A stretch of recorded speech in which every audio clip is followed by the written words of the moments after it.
ఓం నమః శివాయ. ఓం నమో నారాయణాయ. నరదృష్టి నివారణ కాల భైరవాయ నమో నమః. ప్రణో దేవి సరస్వతి వాజేభిర్వాజినీవతి ధీనామవిత్రియతు మహాసరస్వత్యై నమః. హరి ఓం. మా ఛానల్కి స్వాగతం. చూస్తున్న వీక్షకులకు ప్రేక్షకులకు ప్రియ కాల భైరవ భగవద్బంధులకి స్వాగతం పలుకుతూ మమ్మల్ని ఎంతగానో ఆదరిస్తూ ఉండబడినటువంటి ప్రియ సోదర సోదరీమణులకు జ్యోతిష్ అభిమానులకు హిందూ ధర్మ సంరక్షకులందరికీ కూడా మాఘమాస శుద్ధ పంచమి వసంత పంచమి మహాసరస్వతి అమ్మవారికి ఆశీస్సులు శుభాకాంక్షలు. 1-2-2025 నుండి 28-2-2025 వరకు పుట్టినటువంటి వారందరికీ కూడా ముందస్తుగా జన్మదిన శుభాకాంక్షలు. గతంలో వివాహం చేసుకున్న వారికి వివాహ వార్షికోత్సవ శుభాకాంక్షలు. ద్వాదశ రాశుల్లో గ్రహ గమనాలు ఒకసారి వీక్షింపచేద్దాం. వృషభ రాశిలో దేవగురు బృహస్పతి, మిథున రాశిలో కుజ భగవానుడు, కన్య రాశిలో కేతు సంచార స్థితి, మకర రాశిలో రవి బుధ సంచార స్థితి, కుంభరాశిలో శని భగవానుడు సంచార స్థితి, మీనరాశిలో శుక్రుడు మరియు రాహు సంచార స్థితితో ద్వాదశ రాశుల్లో గ్రహ గమనాలు ఈ విధంగా ఉన్నాయి.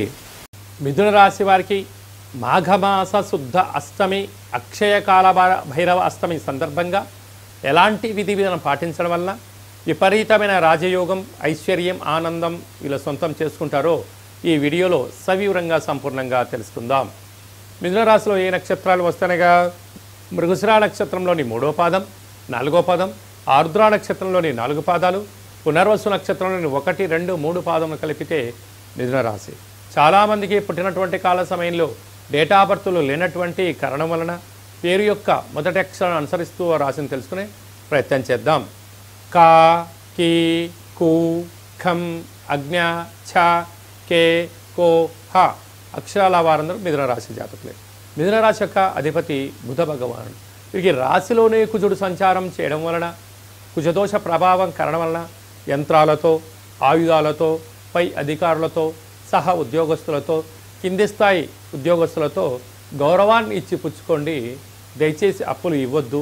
దూర వాయు జల ప్రయాణాలు కూడా పెద్దగా పెట్టుకోకపోవడం ఉత్తమోత్తంగా భావించగలగాలి. అర్ధాస్తమ కేతు కారణం వలన చిన్న చిన్న విషయాలకు ఆందోళన తగదు. దూర ప్రయాణాలు చేసేటప్పుడైనా ఇంకొకటి ప్రణాళిక రచించేటప్పుడు మీ వ్యక్తిగతంగా అది ఓకే అనుకున్నప్పుడు మాత్రమే మీ మనసు చెప్పిన మాట మీరు వినండి. విజయం మిథున రాశి వారి సొంతం అవుతుంది. అలాగా ఏడాది తర్వాత రవి భగవానుడు మకర రాశిలో అష్టమ స్థానంలో బుధుడితో కలిసి ఉండడం వలన మీ జన్మ నక్షత్రం రోజున పూర్ణిమ, అష్టమి, అమావాస్య తిథుల యందున ఆవేశానికి దూరంగా ఉండండి. వివాదాలకు దూరంగా ఉండండి. క్రయ విక్రయాలకు కూడా దూరంగా ఉండండి. నీటి ప్రయాణాలు పెట్టుకోవద్దు. వాయు ప్రయాణాలు కూడా పెట్టుకోవద్దు. వీలైనంత వరకు మౌనం, ధ్యానం, ఏకాగ్రత అనేటువంటి కార్యక్రమాన్ని ఆచరింప చేయడం వలన మిథున రాశి వారికి విపరీతమైన రాజయోగం, మనశ్శాంతి, ఆనందం మీ సొంతం కాబోతుంది. భాగ్యస్థానంలో శని భగవాను ఉండడం వలన ప్రేమికులకు చాలా మంచి కాలం.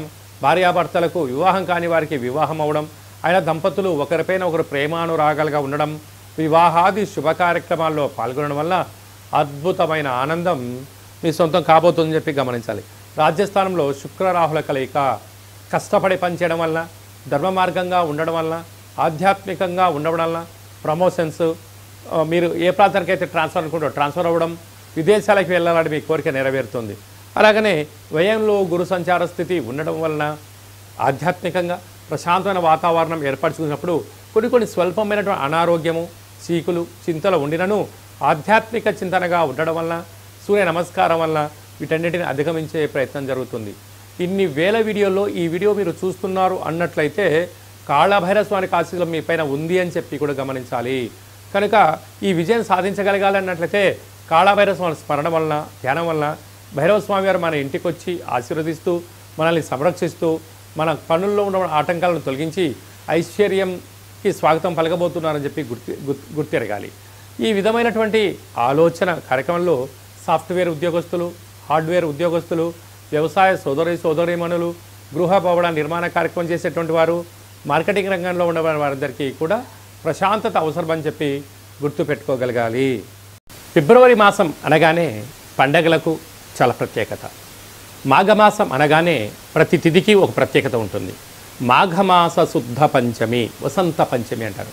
2వ తారీఖు 2వ నెల 2025వ తారీఖున వసంత పంచమి అంటే సరస్వతి అమ్మవారి యొక్క జయంతి సందర్భంగా చిన్నపిల్లలకు 3వ సంవత్సరం పడి 3వ సంవత్సరం నిండేటువంటి పిల్లలకు నూతనంగా అక్షరాభ్యాసం ఎప్పుడు చేయించాలని చెప్పి చాలామంది అనుకుంటూ ఉంటారు.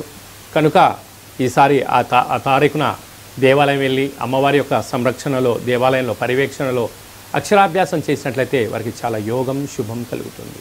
అలాగనే చదువుకుంటున్న విద్యార్థులు పుస్తకాలు, ల్యాప్టాప్స్, అలాగనే సంగీత వాయిద్యం చేసి నడిపించే మనం ఏ ఊరికి అయితే చేస్తామో వారందరము ఆ రోజు అమ్మవారి దేవాలయానికి వెళ్ళి తెల్లటి పుష్పాలు, తెల్లటి వస్త్రాలు, విభూతితో అర్చన, అలాగనే పాయసము, చక్కెర పొంగలి, దద్దోజనం లాంటివి మహాపదార్థాలు అమ్మవారికి పెట్టి ప్రసాదం పంచడం వలన అందరికీ ఇచ్ఛాశక్తి, క్రియాశక్తి, జ్ఞానశక్తి అమ్మవారు ప్రసాదిస్తుందని చెప్పి కూడా గమనించాలి.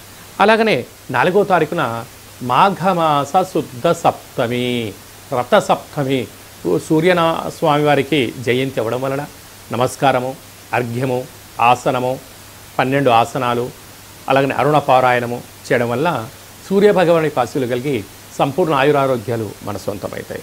అలాగే 5వ తారీఖు అక్షయ కాలభైరవాష్టమి కనుక ఇంట్లో పుష్పాణ దీపాన్ని, నారికెల దీపాన్ని, నింబకుష్మ దీపాన్ని, ముడుపును, కాళభైరస్వామి స్మరణ, ధ్యానం చేయడం వల్ల అద్భుతమైనటువంటి అష్ట కష్టాలను తొలగిపోయి అక్షయంతో కూడుకున్నటువంటి భైరవాశీస్సులు మన సొంతమవుతాయని చెప్పి కూడా గమనించాలి. అలాగనే మనకు 12వ తారీఖు మాఘమాస పూర్ణిమ, నదీ స్నానము, సముద్ర స్నానము, దానము, అభిషేకము, శ్రీ రమాసహిత సత్యనారాయణ స్వామి వ్రతము చేయడం వల్ల సంపూర్ణ ఆయురారోగ్యాలు మన సొంతమవుతాయి. 21వ తారీఖున మాఘమాస బహుళాష్టమి, అక్షయ కాలభైరవాష్టమి సందర్భంగా స్వామిని స్మరణ, ధ్యానము యోగదాయకంగా భావించగలగాలి. అలాగే మనకి 26వ తారీఖున మహాశివరాత్రి పండగ అంటే జన్మకో శివరాత్రి, జీవితానికి ఒక శక్తి అంటూ ఉంటారు. కనుక ఫిబ్రవరి 26వ తారీఖున శ్రీ మహాశివరాత్రి సందర్భంగా మనమందరికీ స్వామిని స్మరిద్దాం, ధ్యానిద్దాం, అభిషేకం చేద్దాం, అష్ట కష్టాలకి స్వస్తి పలుకుదాం, ఐశ్వర్యాన్ని స్వాగతం పలుకుదాం. అలాగే 27వ తారీఖున మాఘమాస బహుళ పక్ష అమావాస్య అంటే మాఘమాసంలో వచ్చేటువంటి అమావాస్య చాలా మహిమాన్వితమైన అమావాస్య. కనుక కాళభైరస్వామిని పూజ చేసి స్మరణ చేసి ఆ అష్టోత్తర పారాయణం చేయడం వలన మనకు విపరీతమైన అష్ట కష్టాలను పులిస్టా పెట్టి ఐశ్వర్యం మన సొంతం అవుతుందని చెప్పి గమనించాలి. అలా కుదరలేదు అనుకుంటున్న వారందరికీ, శివుడికి రుద్రాభిషేకం చేయించుకోవాలి అనుకుంటున్న వారందరికీ కూడా ఈ కింది నెంబర్ సంప్రదించినట్లయితే మీకు కాళభైరస్వామి పూజ, సరస్వతీమాత పూజ, సూర్య నమస్కారాలు, హోమ కార్యక్రమాలు చేయించి మీకు వీడియో కాల్ ద్వారా చూపించడం జరుగుతుందని చెప్పి కూడా గమనించగలగాలి. అలాగనే ఈ యొక్క పాత్ర కంచు పాత్ర అంటారు. అంటే ఈ యొక్క పాత్ర ద్వారా ఇంట్లో మనము ఉదయం సాయంత్రం పూజ చేసిన తదనంతరము ఇలా ఒకసారి శబ్దం చేసినట్లయితే ఓంకార శబ్దం రావడం జరుగుతూ ఉంటుంది.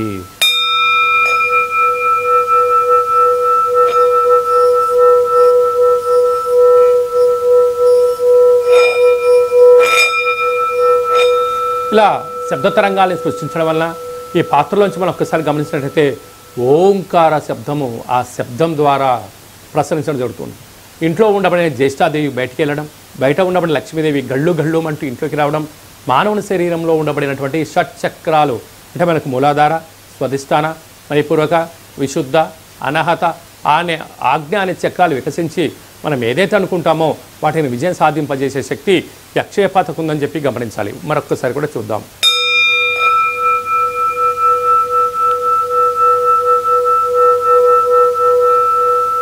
కనుక ఈ అక్షయ పాత్రతో పాటు కాళభైరస్వామి యొక్క పిరమిడు, డాలరు, కంకణము, మీకు 20 రకాల వస్తువులతో దిష్టి తీయించడము, అలాగనే మీకోసం ప్రత్యేకంగా కాళభైరవ హోమం చేయించి వీడియో కాల్ ద్వారా చూపించి మీకు ఈ అక్షయ పాత్రను మీకు కొరియర్ ద్వారా అందజేయడం జరుగుతుందని చెప్పి కూడా గమనించాలి.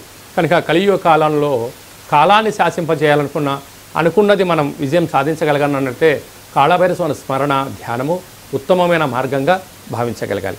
అలాగే మీ వ్యక్తిగత జాతకం తెలుసుకోవాలనుకుంటున్నారా? మీ యొక్క పుట్టినటువంటి కాల సమయంలో తేదీ, నెల, సంవత్సరం, సమయం, మీ పేరు రాసి పంపించినట్లయితే 100 సంవత్సరాల జాతకాన్ని రాసి పంపించి మీరు పుట్టినప్పుడు గ్రహ గమనాలు ఎలా ఉన్నాయి, ప్రస్తుతం ఎలా ఉంటున్నాయి, రాబోయే కాలంలో ఎలా ఉండబోతున్నాయో సవివరంగా సంపూర్ణంగా తెలియజేయడం జరుగుతుంది అని చెప్పి గమనించాలి. చాలామందికి పుట్టినటువంటి కాల సమయంలో డేటా బర్తులు లేనటువంటి వారికి మీ పేరు యొక్క మొదటి అక్షరాన్ని అనుసరిస్తూ రాశిని స్థితిగతులను తెలియచేస్తూ రమణ శాస్త్రం ద్వారా అనగా కాళభైరవ ఉపాసన చేత గవ్వల ద్వారా భూత భవిష్యత్ వర్తమానాన్ని తెలియజేయడం జరుగుతుందని చెప్పి కూడా గమనించగలగాలి. కనుక జాతకాన్ని తెలుసుకుందాం, జీవితంలో రాబోయే ఆపదలను నివారిద్దాం, ఐశ్వర్యానికి స్వాగతం పలుకుతాం. కనుక జాతకం తెలుసుకోవాలనుకుంటున్న వారందరూ కూడా ఈ కింది నెంబర్ని ఆన్లైన్ ద్వారా కానీ ఆఫ్లైన్ ద్వారా కానీ వాట్సాప్ ద్వారా సంప్రదించి అపాయింట్మెంట్ తీసుకొని సంప్రదించగలరు. అలాగా తరచుగా భార్యాభర్తలు గొడవ పడుతున్నారా? ఎందుకు గొడవ పడుతున్నారు? జాతకంలో ఉండబడిన ఇబ్బందులు ఏంటి?